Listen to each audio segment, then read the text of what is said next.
es un espectáculo que cuenta una historia, un poco jugando con la paradoja de la inmortalidad que el arte le da al hombre, ¿no? Entonces se juega con esa metáfora presentándola en la forma de la fantasía, pues de los ángeles, demonios, incluso vampiros.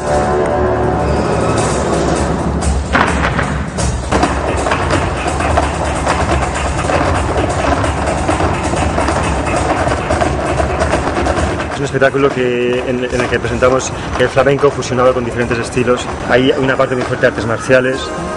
A nivel musical estamos haciendo números con mucho virtuosismo, combinado con la danza y en cierto modo acrobacias.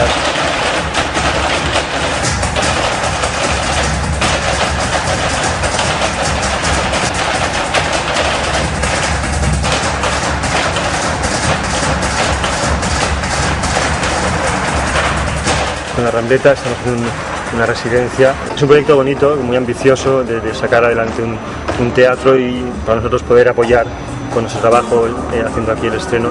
Es muy gustoso porque sabemos lo que es sacar un proyecto adelante.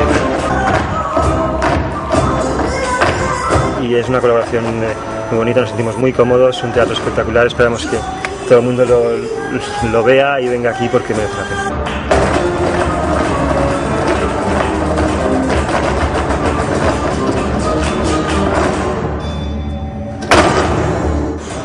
Os esperamos en la Rambleta el viernes y 13 para estrenar nuestro nuevo espectáculo Aeternum, Los Blancos.